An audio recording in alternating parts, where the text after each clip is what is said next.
O Ministério Público Federal pediu para a Câmara investigar o deputado Nicolas Ferreira por transfobia. Entidades de defesa da comunidade LGBTI+, e mais 14 parlamentares também apresentaram uma notícia-crime no Supremo Tribunal Federal. O deputado foi à tribuna ontem em uma homenagem pelo Dia da Mulher e, usando uma peruca, afirmou que mulheres estão perdendo espaço para homens que se sentem mulheres. O repórter Pedro Teixeira tem os detalhes. Boa noite, Pedro. Tudo bem, Felipe? Boa noite para você, para todo mundo que nos acompanha aqui na CNN.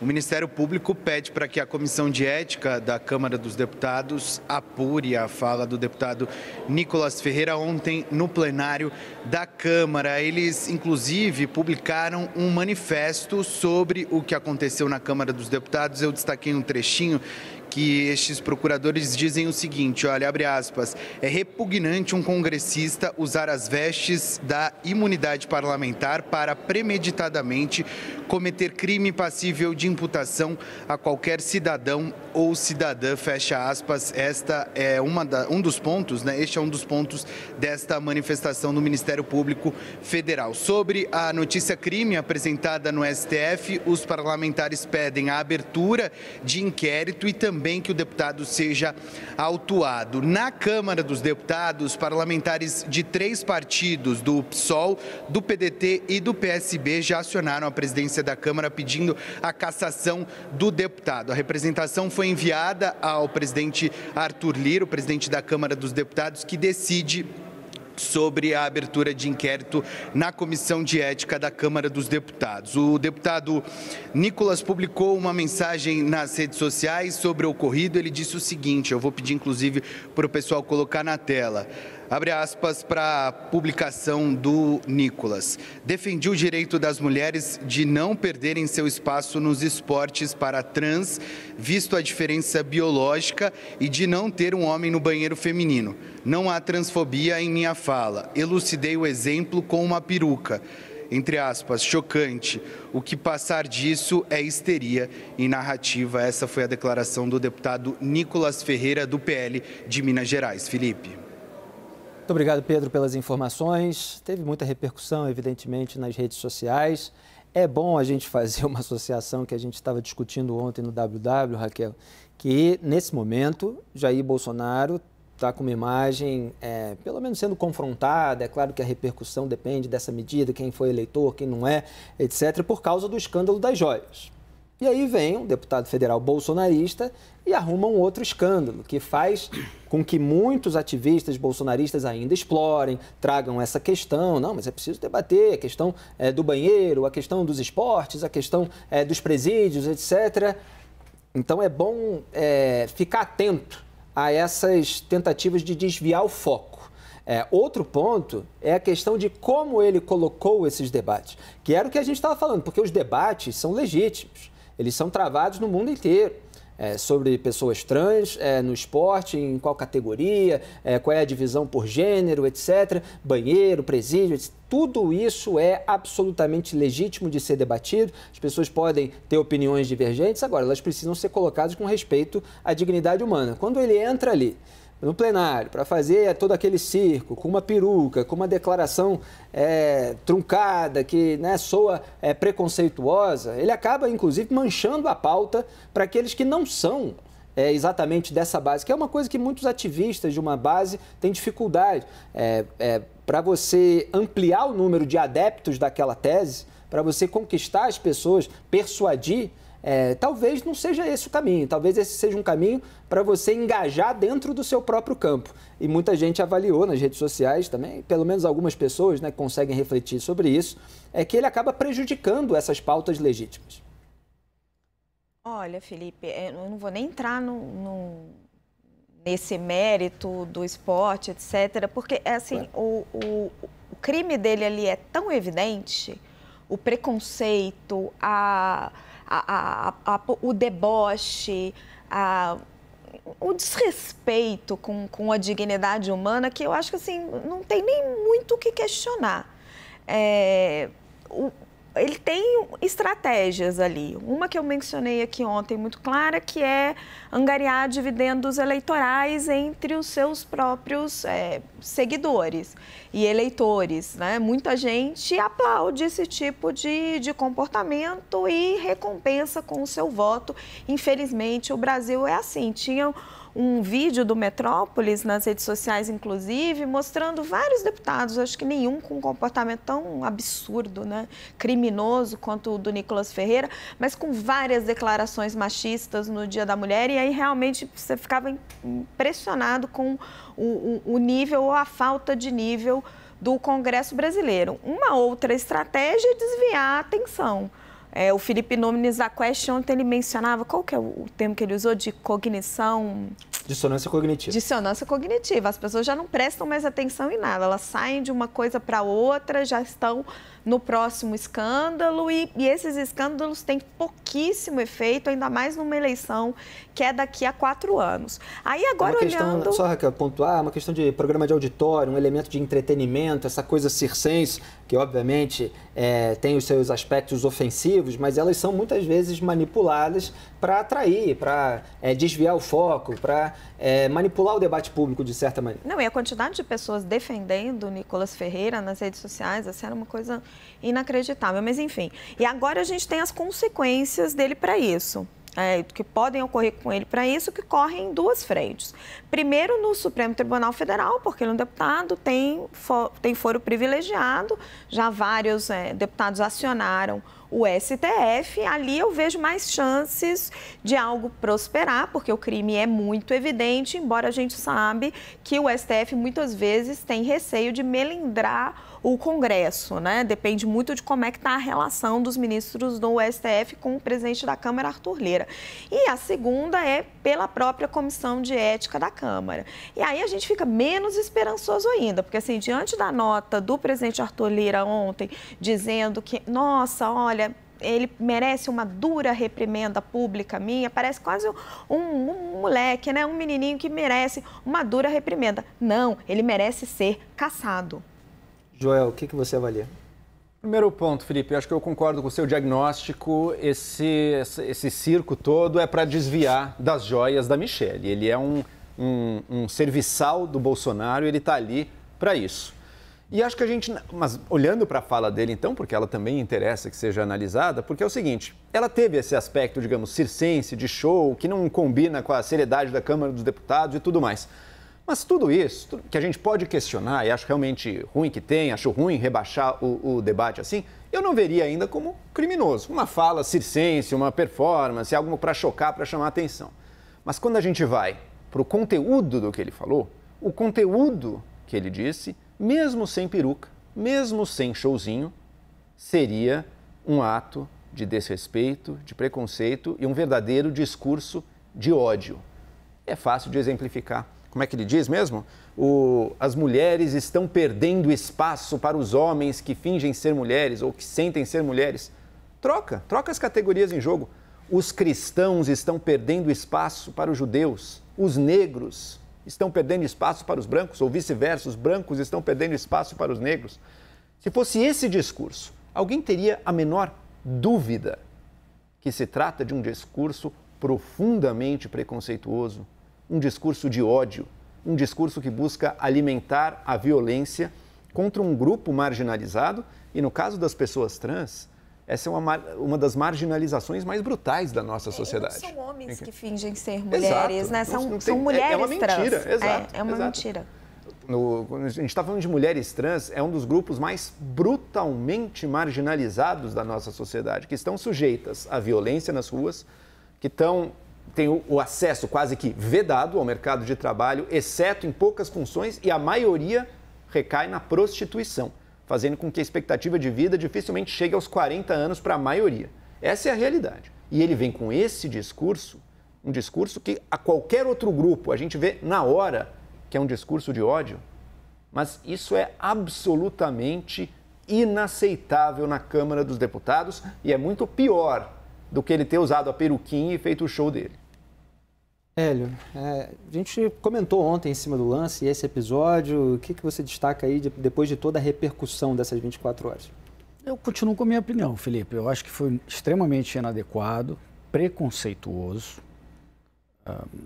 É o que a Raquel estava dizendo. Era um dia de, seja, homenagem para pensar que ações, conscientização de todas as mulheres. Então, ele fez uma separação, na minha opinião, indevida. E ele não mencionou ontem, pelo menos não no que a gente viu na televisão, nada sobre o esporte. Eu mencionei ontem, mas ele não havia mencionado essa questão do esporte que a gente mencionou aqui, que sim, a gente pode debater esse tipo de coisa, é relevante.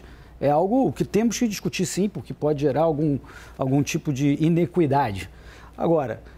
Vai ajustando o discurso conforme a repercussão vai sendo negativa. Eu acho que sim, Felipe, eu acho que sim, vai ajustando. Agora, assim, sobre as repercussões disso. A minha visão é, se um amigo meu lá em casa fala uma frase como a que ele falou, ia ter graves problemas, ia tomar um calor muito grande. Mas não necessariamente eu expulsar da minha casa. Eu até gostaria de saber, de entender que essa pessoa tem uma visão preconceituosa. Eu acho que vale o mesmo aqui. É importante que a gente saiba, é importante não jogar para o subterrâneo ideias preconceituosas, porque elas podem piorar a dinâmica de a gente debater e acabar com preconceito. Eu acho que isso pode acirrar. Portanto, eu não tomaria medidas drásticas contra o Nicolas. Eu acho odioso o que ele falou, foi preconceituoso. Eu não concordo com nada disso, mas não deveria... acha que é suficiente para uma cassação? Não. Ele é um deputado federal que cometeu um crime, um crime de transfobia no plenário e que está claramente em falta de decoro. Assim, existem regimentos na Câmara, regras. Falta de decoro necessariamente implica em cassação? Da cassação. Sim. Falta de decoro a Gabriela está aqui, a Gabriela está aqui que não vai me deixar mentir, porque é a nossa advogada. Agora, e eu vou começar, inclusive, a próxima pauta com ela, que ela acabou ficando por último nessa, Gabriela, mas pode se estender, fica à vontade. Bom, nesse caso, né, vamos aqui retomar o caso do Nicolas Ferreira. Ele cometeu um crime de transfobia. E o principal que a gente percebe, e ele não desmentiu isso, ele não reconhece as mulheres trans como mulheres. Ele coloca elas numa situação de oposição, né? Elas são reconhecidas como mulheres. A gente deu essa dignidade para elas, a lei dá essa dignidade para elas. Elas têm um nome social, elas podem alterar o documento, elas podem se eleger como mulheres, elas têm direito às cotas de financiamento, tal qual as mulheres, e ele não as reconhece como mulheres. Então, é muito, além da discriminação, do crime de transfobia, é tirar delas, como a Raquel também já tinha falado, a dignidade, né? Então, isso, assim, dói na alma, só sabe quem está sentindo. A gente tem que ser solidárias e solidários a esse tipo de dor que elas sentiram ali. Ver um parlamentar que deveria ter um mínimo de representatividade, fazer um discurso odioso, né? E que a submeteu a uma situação de mais do que de constrangimento, de humilhação. Então, isso é gravíssimo e isso é sim um caso de cassação.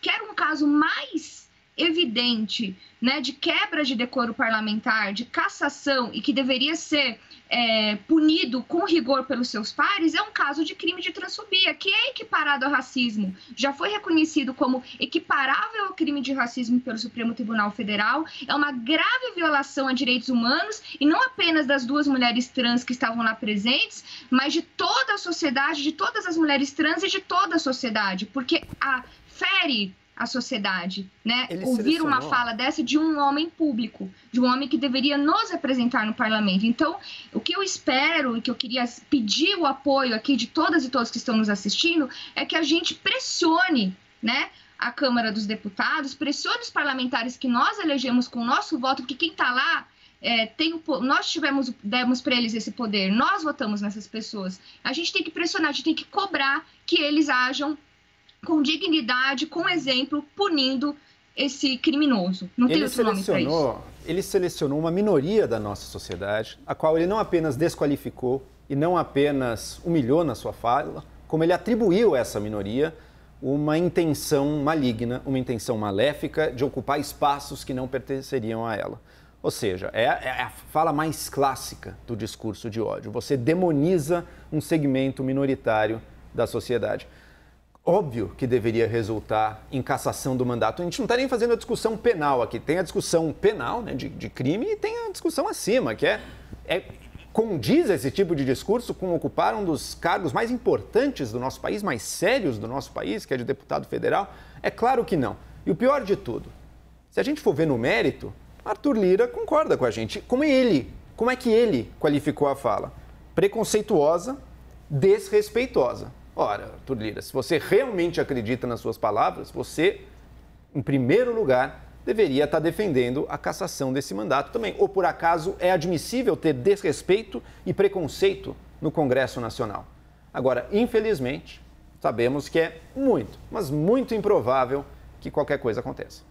Olha, eu pedi aqui, só para deixar bem claro, já que a gente mostrou o vídeo ontem, não vai repetir agora, é exatamente aquilo que ele falou, porque cada um tem um grau aqui de avaliação sobre o enquadramento desse conteúdo. E é claro que para uma eventual cassação não é necessário o cometimento de um crime, porque há regras específicas ali do Congresso Nacional. Então ele disse, abro aspas, hoje, o Dia Internacional das Mulheres, né, que era ontem, 8 de março, a esquerda disse que eu não poderia falar, pois eu não estava no meu local de fala. Então, eu solucionei esse problema aqui. Hoje eu me sinto mulher, deputada Nicole. Foi o que ele falou, fecho aspas aqui, foi o que ele falou enquanto colocava uma peruca amarela durante o discurso na tribuna da Câmara. Ele prosseguiu falando que as mulheres estariam, aspas, perdendo seu espaço para homens que se sentem mulheres, né, fecho aspas, e que eles estão querendo colocar uma imposição de uma realidade que não é a realidade. O parlamentar disse ainda que corria o risco de ir para a cadeia por transfobia por ter parabenizado apenas as mulheres cromossomos XX.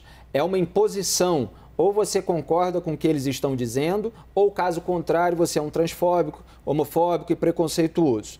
Depois ele tirou a peruca e disse que as mulheres não deviam nada ao feminismo. Retomem sua feminilidade, tenham filhos, amem a maternidade, formem sua família. Dessa forma, vocês colocarão luz no mundo e serão valorosos.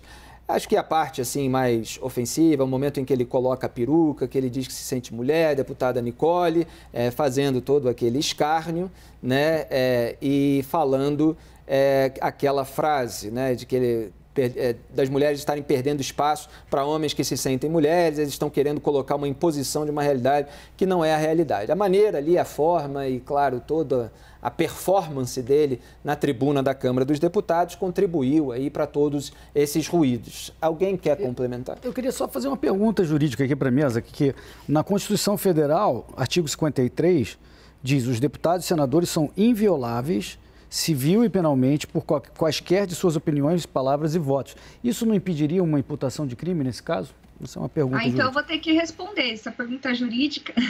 Diga, Gabriela. Vamos lá. Existe sim a imunidade parlamentar, mas a jurisprudência, a interpretação da Constituição Federal, porque a Constituição Federal não pode ser lida o artigo isoladamente. Então você tem que ler a Constituição de forma sistemática. E a Constituição Federal também diz e condena qualquer tipo de discriminação, de preconceito, né? E o que ele fez foi violação a direitos humanos, foi discriminação, foi preconceito. Então a jurisprudência do Supremo Tribunal Federal já entende que nesses casos não incide a imunidade parlamentar. Então, ele pode sim ser cassado por quebra de decoro parlamentar. E mais, né, o parlamento ele tem liberdade para avaliar o que é ou não quebra de decoro parlamentar. Então, nesse caso de evidente violação a direitos humanos, houve quebra de decoro. E eu também queria acrescentar, já que aproveitar que eu estou com a palavra, que no caso da fala dele, a gente também pode falar de crime de violência política contra as mulheres, porque o contexto da história ali... Gente, é hoje, desculpa, hoje é meu aniversário, viu, gente? Opa, e aí tá parabéns, a campanha, e eu tô gravando da minha casa, e a campanha não para de tocar, porque, assim, os presentinhos das amigas, amigos, obrigada, aproveitando aqui. Desculpa. Então, diz a lei, né, que é uma lei que foi aprovada recentemente, que qualquer tentativa de obstaculizar ou de restringir os direitos políticos das mulheres, de restringir as vozes das mulheres, é crime. E o contexto ali foi o seguinte: havia sido feito um acordo de que, como as mulheres são apenas 18% da Câmara Federal, então de 513 deputados, né, a gente só tem 18% de mulheres, que naquele dia especificamente, né, que era o dia 8 de março, ontem no caso, só as mulheres usariam o púlpito. Então, ele, além disso, ele foi lá e disse: olha, então, já que estão falando que só a mulher que vai usar o púlpito, eu vou usar porque eu me sinto mulher. Então, a gente poderia também qualificar como violência contra as mulheres, né? E outra coisa, agora que eu ouvi o resto da fala, Felipe, ele pegar e dizer que o feminismo impede as mulheres de serem mães, eu não sou mãe por opção, E tenho muitas amigas que são feministas, que estão na luta, que têm muitos filhos, e isso você não pode qualificar uma mulher pela sua capacidade ou pela sua opção de gerar filhos ou não. Eu achei isso extremamente ofensivo e queria deixar isso registrado, porque o direito das mulheres sobre o seu corpo e sobre a maternidade não quer dizer, não tem nada a ver com a luta política por igualdades e por espaço. Bem, eu tenho 2 filhos e ele não me representa. Muito bem, é claro que o conteúdo de uma fala, ele é avaliado pelas pessoas em termos de qual vai ser o seu enquadramento, tanto por um aspecto parlamentar, legislativo, ali do Congresso Nacional e, eventualmente, na esfera penal. Então, vamos aguardar para ver qual vai ser a avaliação dos outros. Aqui vocês viram alguns juízos, o espectador tem todo o direito de formar o seu.